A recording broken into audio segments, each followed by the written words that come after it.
Díomh agus fáilte a Codh Brehon is mise Ch𝗵𝗵𝗶𝘀 ó Flanagan. Hello, everybody. You're very welcome to the Brehon Academy, and I'm Kevin Flanagan. And tonight I'm going to be speaking to Philip Ó'hAodha from Irish Medieval History.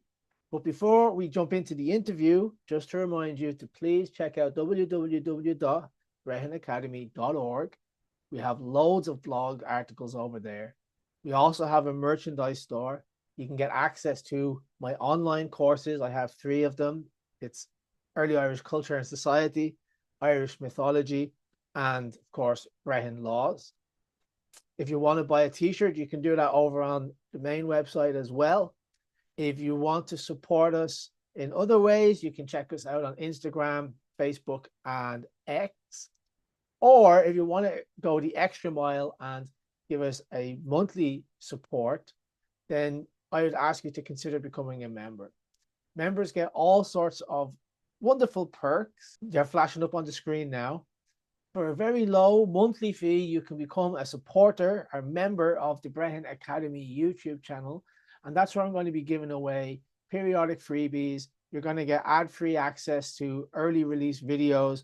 You're going to have some competitions. Once I have enough members, we're going to run some competitions, and you're going to get exclusive footage that I won't be releasing to anybody else. So if that sounds like something you're interested in, then please click the join button below. I guess it's below this video somewhere, and become a member today. Now, with all that being said, let's jump into the interview. Hello, Philip Ó'hAodha. You're very welcome to the Brehon Academy. Thanks for your time. And I believe you're an expert on early Irish medieval history, and that's what we're going to be talking about for the next hour, maybe hour and a half. We'll see how it goes.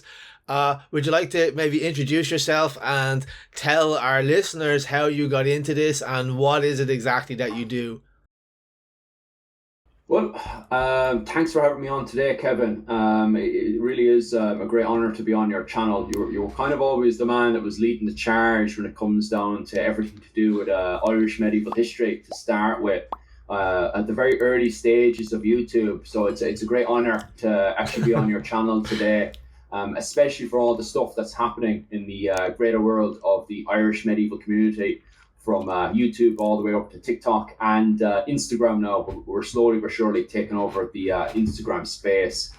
So for everybody that doesn't know me, my name is Philip Ó'hAodha, and for the last, I suppose, 15 years now, I've been on a very strange crusade to advertise Irish medieval history, because I just felt the moment, because I think you're the same as well, Kevin, where you've kind of been there at the very start of the whole building up of the medieval history on the internet space back in 2005, 2008, and it was really magical, and it was really awesome to see people come together and discuss medieval history. But I noticed straight away that one particular group was our group that was really getting, pretty much kicked around the place like there was no tomorrow. And I even had fellow Irishmen turn around and say, Irish medieval history is kind of, terrible. It's not great. It's not interesting whatsoever. And for me, reading these comments, I just found it really annoying, really frustrating, to be quite honest with you, that even other Irish people would turn around and say, Irish medieval history is kind of crap. And so I kind of went from that point onwards to kind of promote that actually Irish medieval history is really awesome. It's very, very fascinating. And lo and behold, a good few years in, your channel then started to appear, and it was advertising pretty much everything that was fantastic about Ireland. And that was the Brehon Laws. The Brehon Laws is absolutely magnificent, and it's one of the main staples of why Ireland is so civilized and kind of amazing to really study throughout all your people's studies, from the very basics all the way up to a university standard.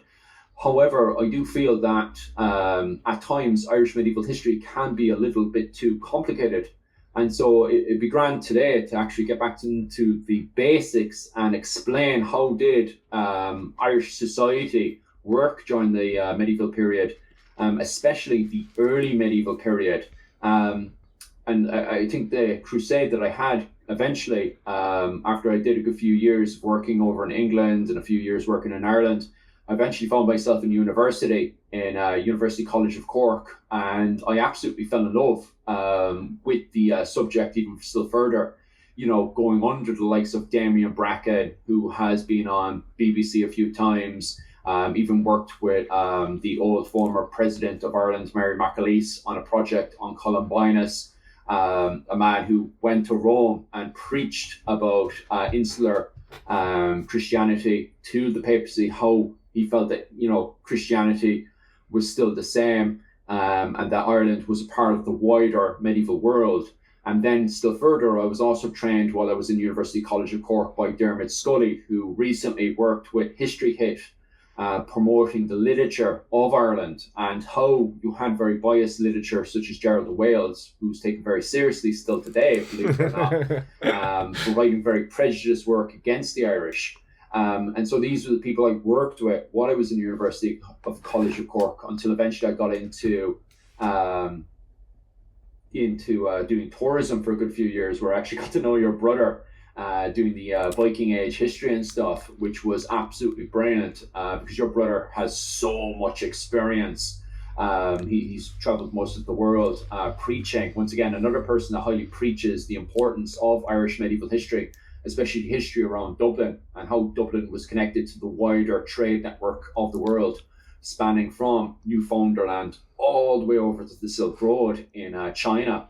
And it was your brother that really promoted that stuff to people from all over the world, from America, Denmark, England, wherever. And your brother was definitely one of the people that definitely pushed Irish medieval history out there. So yeah, that's pretty much my backstory. And just for those who are wondering who's my brother, because he hasn't actually been featured on the channel before, my brother is Darren Flanagan, and he's involved in Viking reenactment.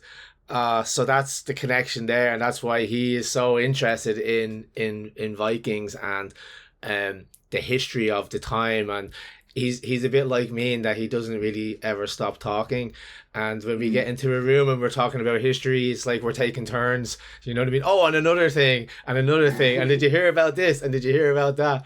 So, okay, that's a great introduction. Thanks for that, Philip. So let's start by saying, how would you define the core values and the daily life of the people of early medieval Ireland? Well, to start with, the thing we need to take a note of straight away is that when we're talking about the early medieval Ireland, first and foremost, the majority of people have a picture of Celtic people. And when we think of the Celtic people, we think of the people from 300 BC all the way up to 100 AD. And it's true that that's the kind of image that you would get with Celtic people. However, at the very start of the early medieval Ireland, you're talking about the period of 410 all the way up to 550, where Ireland was in fact very much influenced by the Roman Empire, the Western Roman Empire, and that's where we get the likes of St. Patrick and various other people like Palladius and other saints and scholars coming into Ireland and preaching about both Christianity and various other aspects. You also have the interaction of, you know, the likes of Roman mercenaries, both Irish that were serving in the Roman military, and perhaps Roman mercenaries that had immigrated and moved into Ireland as well. So we have a lot of interaction and movement happening between the island of Ireland and Rome, which kind of causes this kind of Hiberno-Roman culture that was going on in Ireland at the time. And so you're not so much dealing with this kind of this Celtic culture that we're used to seeing when we turn on the television and we see a man talking about and preaching about Ireland's Celtic past and Ireland's Celtic culture. Don't have those notions when we're dealing with a period from 410 up to 550. And still furthermore, when we get up to the period between 550 to 793, we're then dealing with the golden age of Ireland, where Ireland is finally starting to settle in to this period of the saints and scholars. And that's where we get to see the natural fibres of the Irish society before the coming of the Vikings onto the island of Ireland. And so when people talk to me of, okay, so where do we get the natural society of Ireland? Well, like, definitely for me personally, and I know other people would look to the Bronze Age as an even better example, but for me personally, I would definitely pick the period between 550 when 𝗵𝗵𝗶𝘀 takes over, all the way up to the period of 793, just with the coming of the Vikings onto the island. And here it's quite interesting because people also struggle with the understanding of how Irish society functioned at the time. In this period, Ireland is not in fact tribal, and it's also not created with 150 Irish kingdoms. It's in fact kind of a web of different clans which are sewn in together in a very complicated relationship between one another that Ian, bloody hell, what's his name? Ian, oh God, his name completely popped out of my head there. Sorry, say it again, Yuki? Eoin MacNeill is the one. In my life. Eoin MacNeill. So in around the 1920, Eoin MacNeill turned around and he created the the king groups. And from there, he went off and studied the Northern Inel, in particular the Kennel Owen, and their relationship with both the Ó'hAodha, the men of Ulster today, and the 𝗵𝗵𝗶𝘀. And from there, he noticed how much all of these kingdoms weren't separate kingdoms at all. They were sewn in together with a relationship of various tuat being a singular king group, and then Ó'hAodha being multiple king groups. So he knows straight away that multiple king groups had been sewn in together through the relationship of marriage alliances, fosterage, hostage giving, and various other relationships that different 𝗃 groups would have with one another. Tributes and as so well. Tribute is another very good example that really sews in the relationship that all of these various groups had with one another. So ultimately, we're not dealing with a society that's tribal, and we're also not dealing with a society that is built upon 150 kingdoms that people continuously, even today, I came across an academic in Ohio that was preaching the Roman literature of 150 kingdoms, and I was almost pulling my head out. It's like, how could you not read from the academics in Ireland? Furthermore, it's not even like this is kind of outside of people's minds. You also have recently in 1988, Fergus Kelly's work, which is Early Irish Law, which once again, something you've constantly quoted from, preaches over and over again. Oh, there he is, Fergus Kelly himself. Oh, hold on, there it is. Over and over again, he's the man himself. But over and over again, Fergus Kelly preaches the importance of studying and mapping out the king groups, that we're actually dealing with a very, very sophisticated and highly stitched against society. And furthermore, which is also very, very interesting, is that they were all abiding and sewn together with the 𝗵𝗵𝗶𝘀, which causes this to become even more complicated in asking the question, how did these people just slowly but surely around the period of 550 to 793 sew themselves together, and then from there unify under a single law called the 𝗵𝗵𝗶𝘀? It is very, very highly sophisticated and asks a lot of questions, so yeah. Great. That was a very detailed answer. I didn't want to interrupt you because you were in your flow.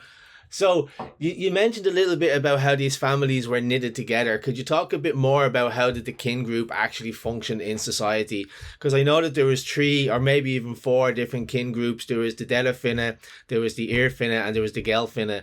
So maybe you could speak a little bit on those concepts. Were those family units still as important in this era, or what is it that you're trying to say here? Well, now we're going into the proper nitty-gritty stuff now.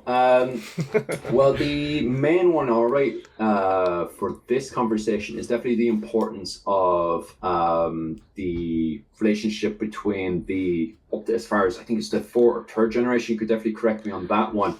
And then the inheritance claims on top of that as well. Furthermore, as well, because we're dealing with society that's definitely, they can map out who's related to who. It's also there to prevent inbreeding. It's definitely something that definitely, begs the question straight away, is to prevent yourself definitely marrying your own cousin and stuff. So there is laws and stuff in place to prevent you from marrying your own cousin, and definitely have moving and circulation going on. Definitely recent archaeological finds have definitely pointed out that, we have women moving outside of the 𝗃 into different groups. So we do have a lot of movement of women. And when we do have assemblies as well, where they would meet up in various events throughout the year, they would then arrange these marriages with people who were not related to themselves, but also to improve their own inherent that they would take on over time. Okay, and can you talk a little bit more about how Christianity influenced this culture? Because you mentioned, you gave a very clear delineation there from the pre-Christian times and the Christian times. So once Christianity came to Ireland, how did the culture actually begin to change? That's quite an interesting question, and I'll definitely have to mix that up with archaeological finds and the way that we believe the 𝗁𝗵𝗃 was definitely influenced. We do believe that if we're studying the archaeological finds, that there may have been influences within the 𝗁𝗵𝗃, that the 𝗁𝗵𝗃 itself may have gone all the way up to around the time of 1000 BC, perhaps. Probably still further back still.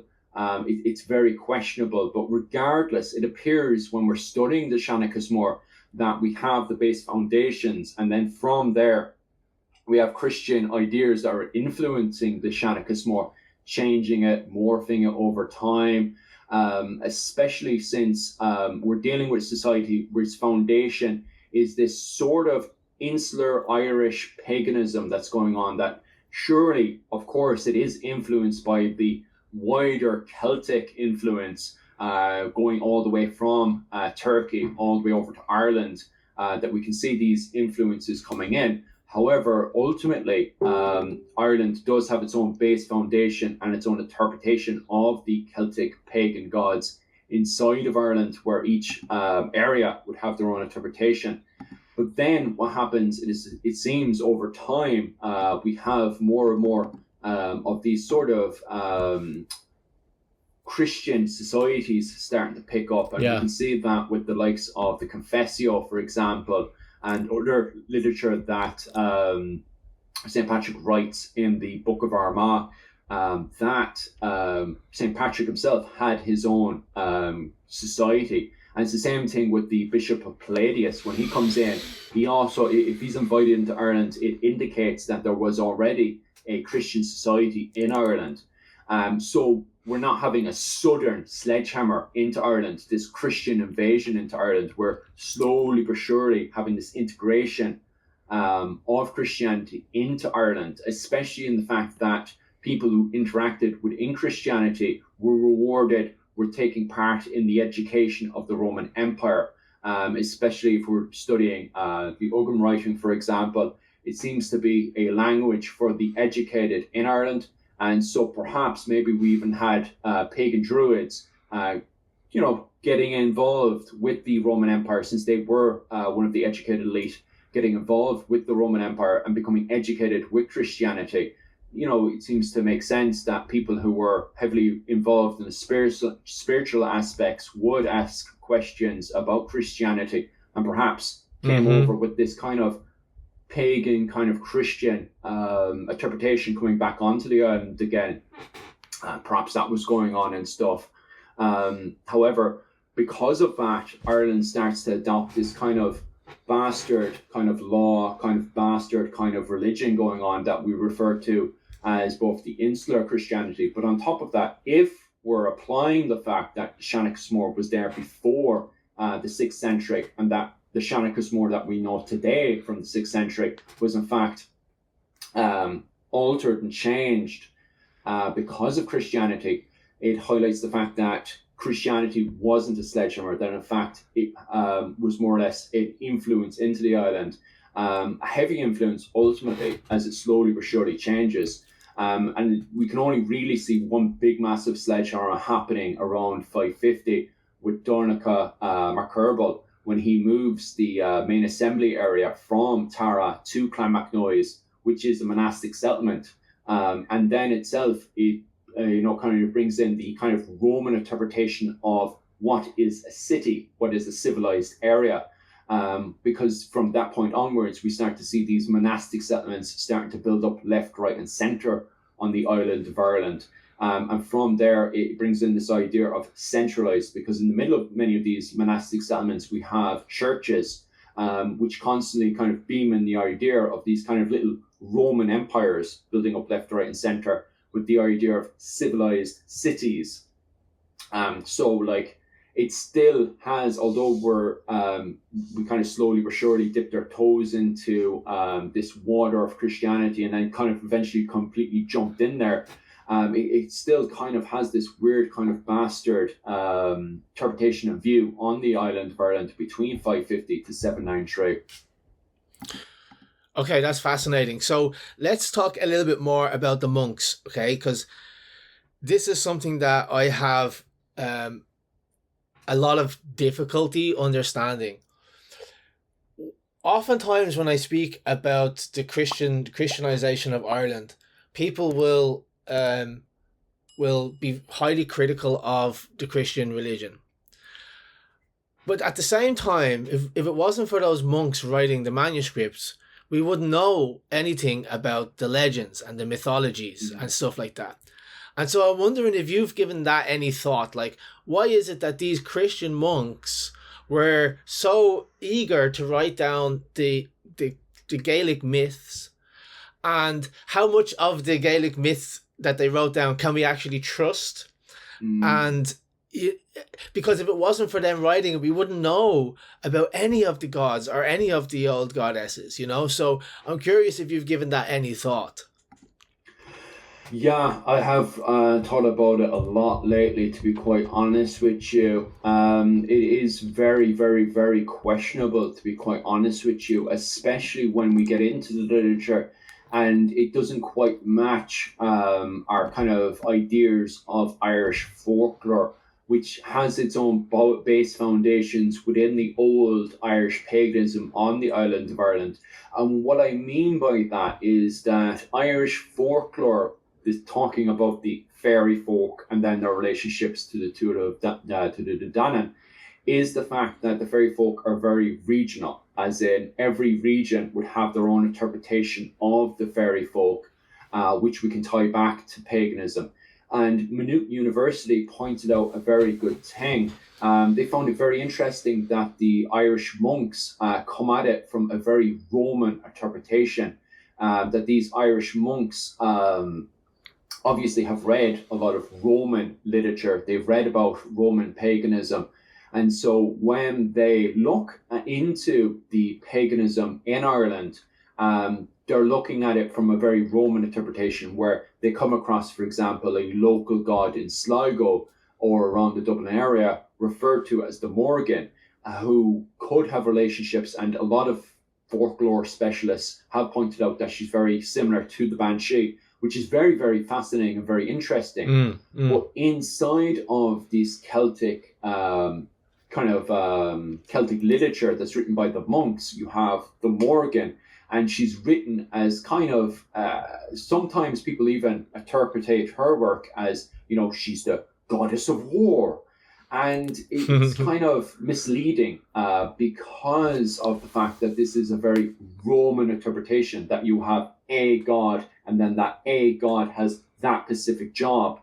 When Celtic paganism is far more complicated than that. And the reason for that is that for each settlement within the Celtic world, most likely each settlement had an interpretation and then a different spelling for the interpretation of the Celtic pagan god, which we can see later on with folklore and the fairy folk, where, for example, you have one family that has a banshee, but their interpretation of the banshee would be slightly different to my own family's interpretation of the banshee.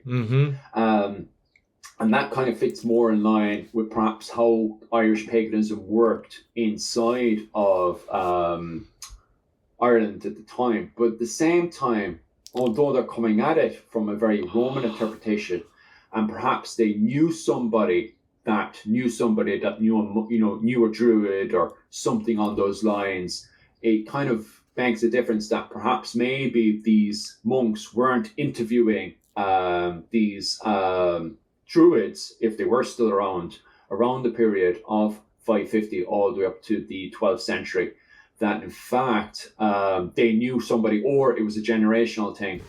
There's recent Norse scholars that are looking at, because the same thing was happening in Norway and Iceland as well, where you have monks who are writing down the Norse pagan gods, but they're also coming at it from a very Roman interpretation, where even some scholars are turning around now and saying, actually, maybe Norse pagan is all made up. Maybe the Christians made,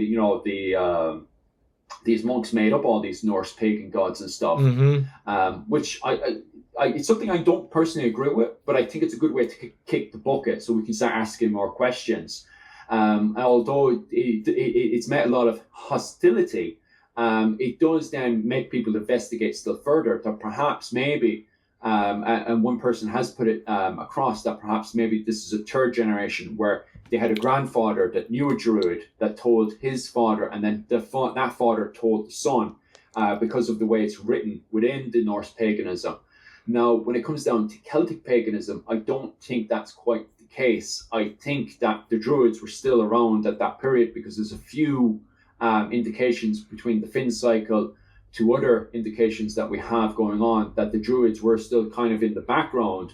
But it seems from our interpretation that it was a case of the Irish monk knew somebody that knew the Celtic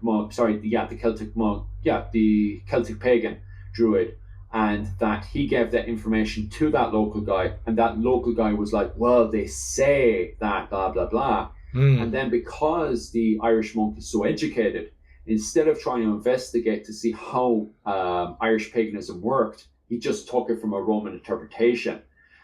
So that's quite interesting itself before we get in there.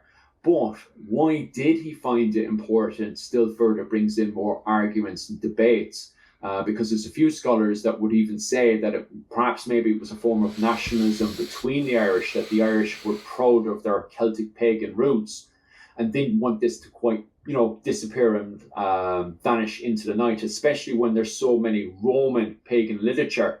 Because you see that happening so much with the Irish monks, especially when you look at the likes of the Book of Invasions, for example, where so many academics are pretty much a period now where, and joke amongst themselves that the Book of Invasions is pretty much the Irish writing themselves into the Bible, because of the connection between the Irish and Moses. So it's a case of a lot of the time that the Irish are kind of writing themselves into world history.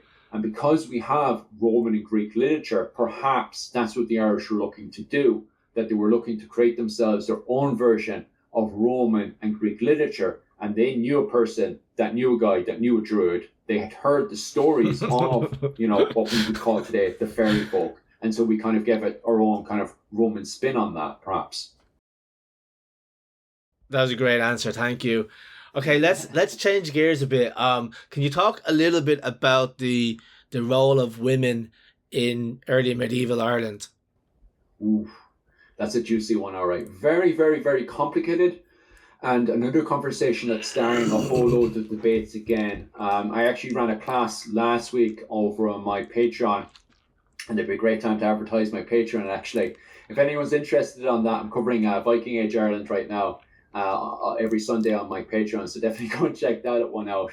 But regardless, I was covering the role of women in Viking Age Ireland last weekend, and it is quite complicated in the fact that before the law of innocence is put in place, it's very difficult to see how exactly women's roles were played, because we're looking at it from a very Christian interpretation, especially Christians that want women to stay within the household. And it's not because they're sexist per se.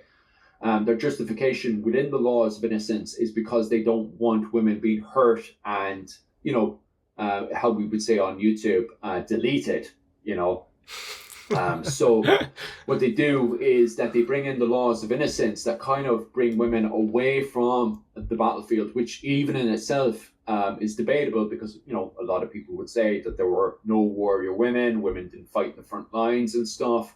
But that's very debatable, because why would they bring in laws, specifically the laws of the innocents, to pull women away from the battlefield? Why are these laws put in place? Because, as you know yourself, Kevin, that it's not until people are breaking laws that people need to bring laws to prevent them. Well, not breaking laws, but when people are doing serious damage to society, that's when laws are put in place to prevent them from doing so.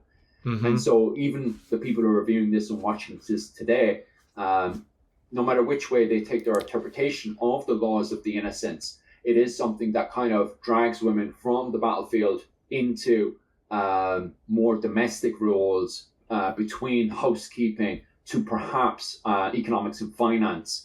Now, economics and finance is something that people are now massively debating and proper digging themselves into. And it's about time, to be quite honest with you. And the reason for that is because we need an even greater understanding to how the economics and finance, especially in Clonmacnoise, functioned or worked, especially when we're referring to Ireland as the golden age of saints and scholars between 550 to 793. And then again, Claire Downham's recent argument within her book of Viking Age Ireland is the fact that we have between 793 over to around 1040, especially between the period of 920 to 950, we have an economic golden age happening in Dublin under 𝗵𝗵𝗶𝘀 and Donncha Dunn. And there we can see women placed in very interesting areas. For example, if they turn around and say to themselves, hey, look, I'm retiring, instead of retiring off to monastic settlements like St. Bridget or Ó'hAodha, like a lot of the men are doing. In fact, they're retiring off to places where the economic and finance is red hot, and that's very questionable. For example, Land of Mead, who was married to both Máel Sechnaill I and 𝗵𝗵𝗶𝘀, she's constantly in Clonmacnoise. And then suddenly within the literature, she announces that she's retiring. And instead of just retiring off to the likes of Ó'hAodha and various other spots, like her husbands or previous other people who retire, she instead retires to Clonmacnoise, the centre of economic and finance during the Viking Age. And it's the same thing with 𝗵𝗵𝗶𝘀 the Deep-Minded, how continuously she spends majority of her time within Dublin, which is the centre point for the economic and finance. And even when her partners retire off to the likes of Ó'hAodha or various other spots, she's still in Dublin. She never leaves Dublin. And until she's eventually pushed on the run. And when she does go on the run, she goes off to Iceland, where she builds one of the biggest, a massive economic and finance centre, where we can actually see firsthand her movements, because she's now independent from everyone else. You know that each one of these movements that she's doing up in Iceland, by building her own settlement up there, is of her own work. And it's the moves that she does up there is somebody who's kind of like an accountant. She moves like, she acts and behaves like an accountant. But when 𝗵𝗵𝗶𝘀 the Deep-Minded was young, she would have been young when Land of Mead was in her ripe of going into her old age and stuff. So perhaps she learned a thing or two of economics and finance from herself. And so women's history is definitely something that's getting more and more studied, and we're kind of getting into an exciting point now. And I wish more work was done, to be honest with you. Because even Brian Brew's wife, another person that's stationed up in Dublin a lot and ends up financially very, very powerful, and not enough work has been done and researched on her as well. So women's role right now, and especially our study on women's role, is quite complicated, to be quite honest with you. I had no idea that it was so in depth, and yeah. But that's certainly given me something to think about. I was kind of getting at more how what was the legal status of women, and I didn't realize that they had these like much more complicated and maybe high stakes roles in what was happening in the society. Because I haven't really thought about it that deeply, not as deeply as you have. Yeah. So let lunatic. Huh?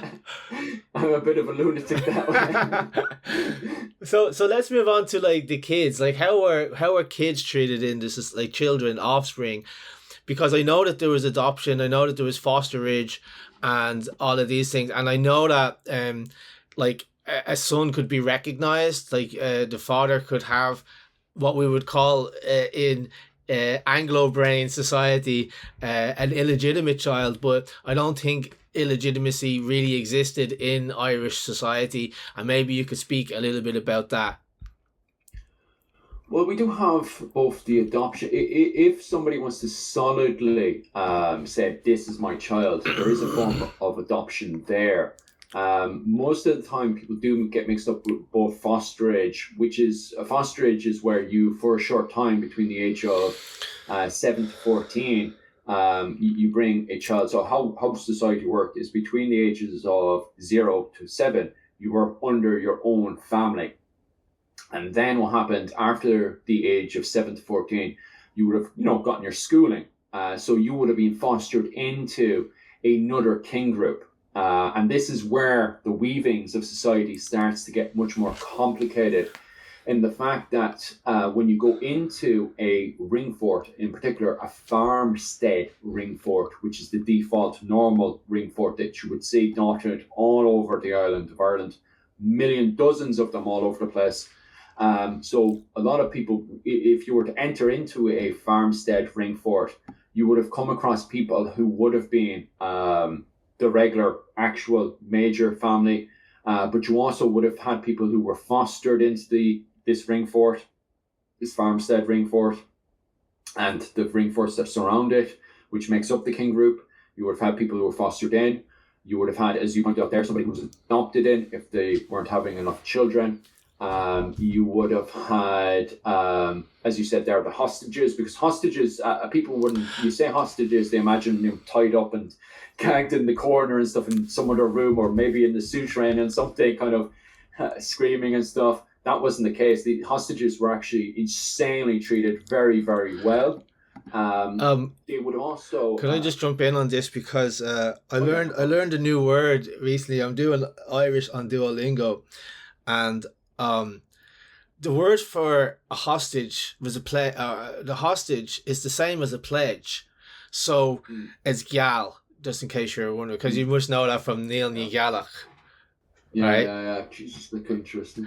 And so That really ties in. yeah, so hostage is gal, and so is pledge in the old Irish.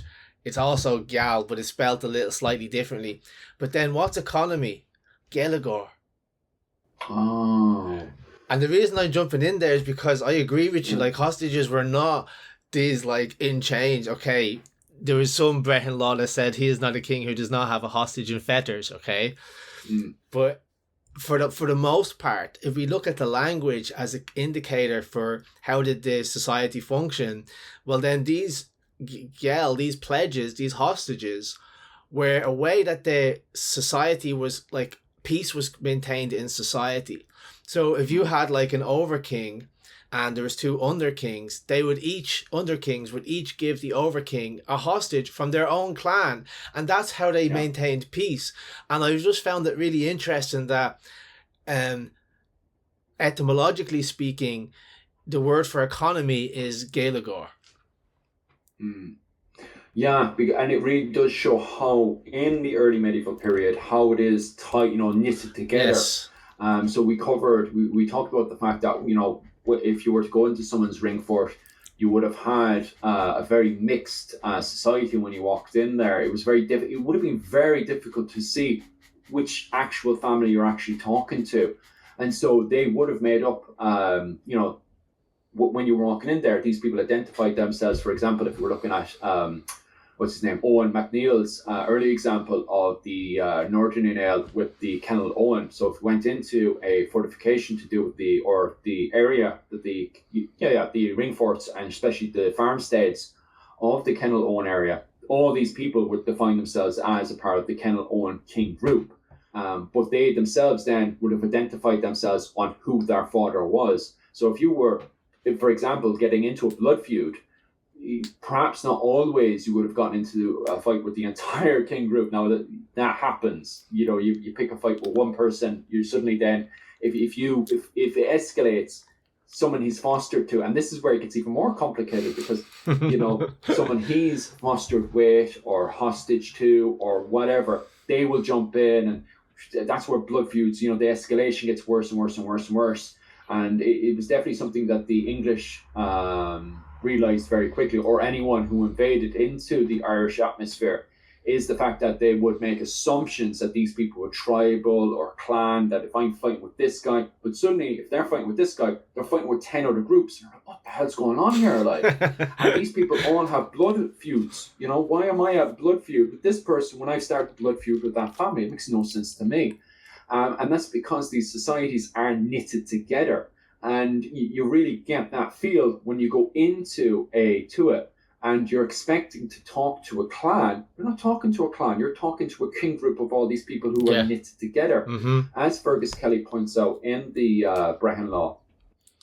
Yeah, that's a really good point. And I often say this as well, that individuals didn't exist in the Brehon law because the law didn't treat you as an individual. Now, let me just clarify that, what I mean by that, because you were treated as an individual, but you were also treated as your clan. And so the clan were liable in the second degree if you couldn't afford to pay the fine or whatever it was to get you out of trouble. So it always fell to the clan group. And so it would have been like the Ó'hAodhas versus the O'Flanagans.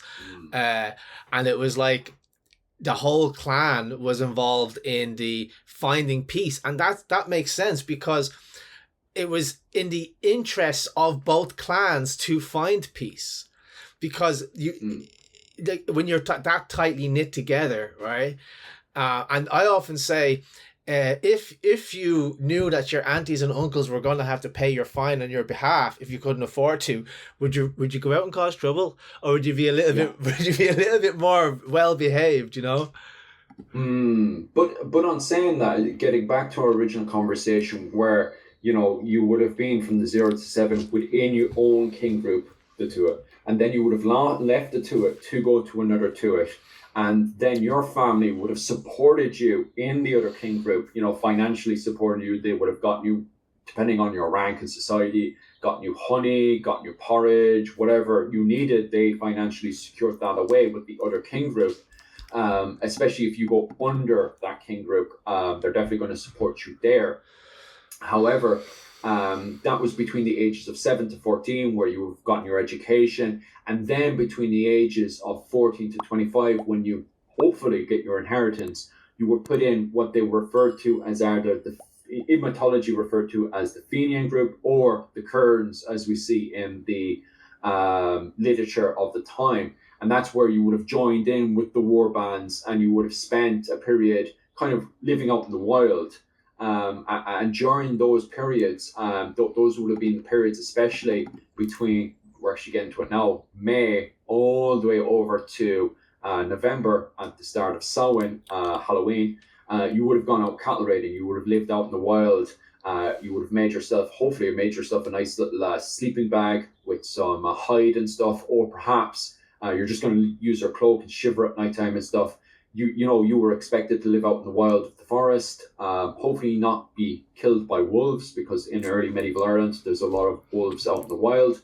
And then during the day you would have hunted and snuck up on a rival 𝗃 or a rival clan, and you would have committed skirmishes and fighting, trying to get either a cattle raid or settle a blood feud with a rival war band at the time.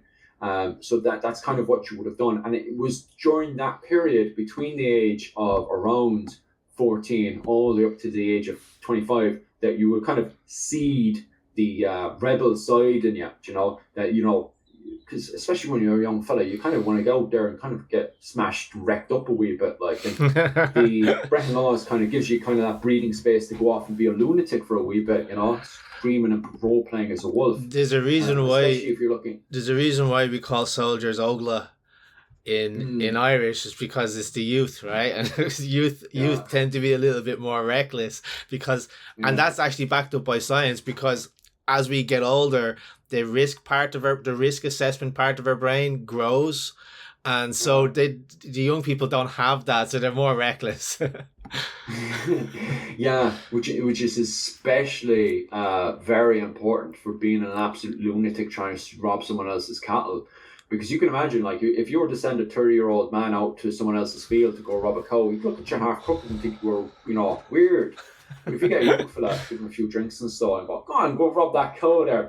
Probably yeah, exactly. He'd probably love it, like, go off and robbing a cow. Like. He'd probably try and ride it, to be honest. Just being an absolute lunatic, like, why not, like. Yeah.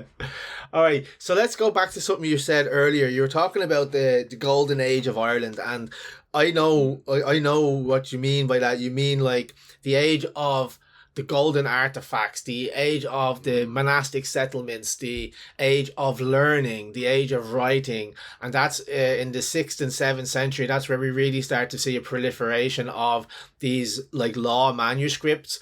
And you know, they have manuscripts for everything. You mentioned the 𝗁𝗵𝗶𝘀 earlier on. They also had the 𝗵𝗵𝗺𝗀. They also had the laws of neighborhood, you know. And that's why I'm so fascinated by Brehon law, because the more you look, the more you see. And they're so intricate. And so what do you mean what do you mean by Ireland's golden age? Could you describe what that looked like for our listeners? And could you describe what that looked like for our listeners, please? Well, to be honest with you, I'll open up a wee bit of kind of worms there, and I'll probably annoy a lot of Western medieval historians and stuff, and kind of dig up the whole thing of the idea of the Dark Age. Now, this will slightly annoy people, but Ireland, after the collapse of the Roman Empire, Ireland wasn't dependent on the Roman Empire, but it was sort of exploiting what was going on. And as part of exploiting Britain and Gaul at the time, Ireland was bringing a lot of education onto the island of Ireland. And it was, as we pointed out there, there's other academics and stuff who have pointed out that there, you know, perhaps was military level going between Ireland and Britain.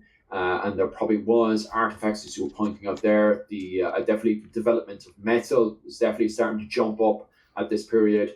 We can see that with the chalice of Armagh and various other artifacts and finds that we can both find in Clonmacnoise and the Armagh area. Like, that place produces so much. And there is many other finds that we can date to around the period of the 6th century all the way up to around the 9th century, the early 9th century, where it's kind of got its own kind of unique Hiberno style. Now, at the same time, people were constantly referring to it as Insular Hiberno, but it's definitely something I massively disagree with, because we see this continuous relationship between Coptic literature, Byzantine literature from the Eastern Roman Empire in Turkey, and we can also see a relationship between, especially Brittany in France, and the whole Charlemagne court. We can also see a relationship as well building up with the Roman Britons, the Welsh, and the Pictus groups and stuff. So we see these relationships, and that's particular what I want to point out is the Hiberno literature that's starting to pop up here, where Ireland, to a certain degree, it's kind of, because you're dealing with a dark age, quote unquote dark age, the Irish are allowed to kind of develop their own style in a way.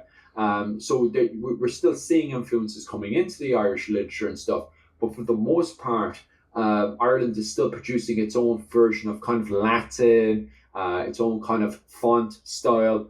We're early on between the period of 410 up to around 550. In particular, if we look at the letters by St. Patrick inside of the Book of Armagh, that's preserved in the Book of Armagh, the font writing is different to the rest of the Book of Armagh. And the Book of Armagh is a very, very good example of that, how you can see the sudden change in the font style that's inside of the Book of Armagh.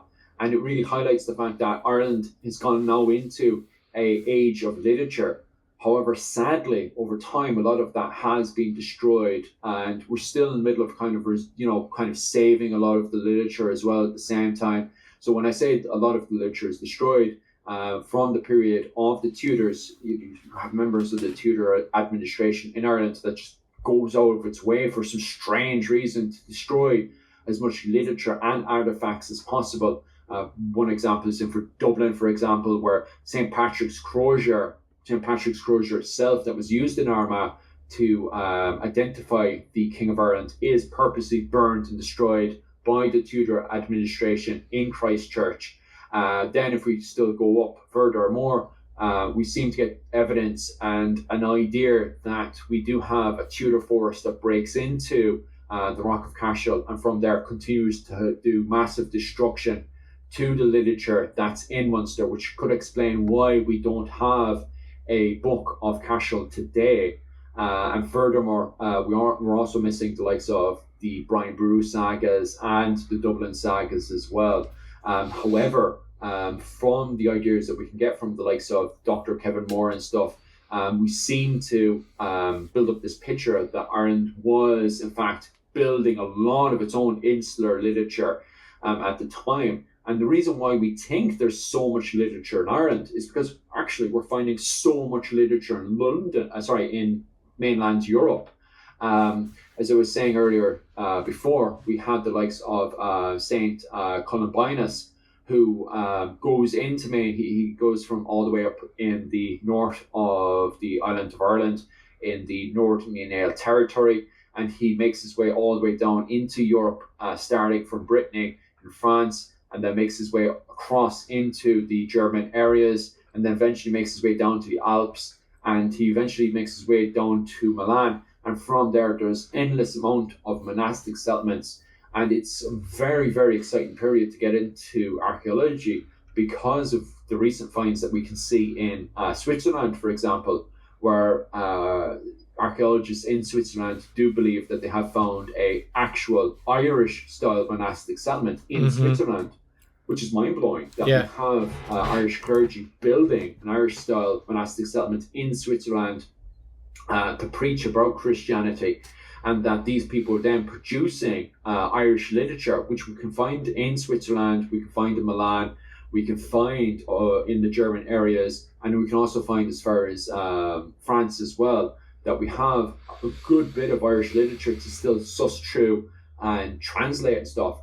And it continuously then asks, if they're producing this much work in mainland Europe, and the clergy there in mainland Europe are documenting and writing down the changes that's happening. Like, for example, when the Huns are invading, we actually have a member of the Irish clergy who's documenting the various Hunnish groups that are coming in from the Alps. So he's up in the Alps and he's writing about what's going on as different waves come in and attack the Byzantine Empire and the Western Roman Empire and stuff. And that's very tantalizing and very, very interesting for what's going on. So if they're producing that much literature in mainland Europe, it begs the question of, okay, so if we have that much literature in Europe, how much literature did we lose between all these burnings, between the Tudors, the Cromwell, and then eventually the Irish Civil War, where so much literature was destroyed and burned?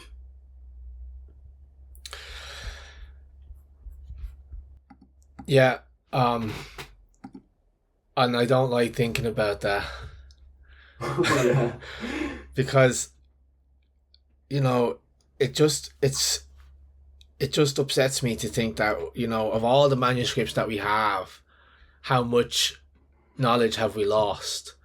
And you mentioned the Tudors there, and it just kind of saddens me even more to know that our neighbors, you know, were the ones that did this, and they seem to do it intentionally, and they seem to enjoy doing it, you know. But what you're saying about the finds on the continent, that gives me hope, because perhaps and I think there are manuscripts from Irish monks that are preserved on, for example, like St. Gall in Switzerland, which is a town, but like there's a monastery there, and Saint Gall, for those who don't know, is like the saint of the Irish saint, you know. So yes, it's a very upsetting part of our history, and I don't like to spend too much time dwelling on it, but it's important to reflect on those times, and it's also important to reflect on what we have lost. And then let me tell you why it's important. Because we cannot speak Irish in our country anymore. But colonies have been everywhere, you know. There's been Spanish colonies, Dutch colonies, German colonies, etc., etc. But in those places that they colonized, they still have their native tongue. They still have their native tongue, and they still have their native customs. And you know what upsets me the most? It's that Irish people, a lot of Irish people don't know what Brehon law is. You mentioned at the start about being annoyed that some of your like associates were like, early medieval history, it's not really interesting, you know.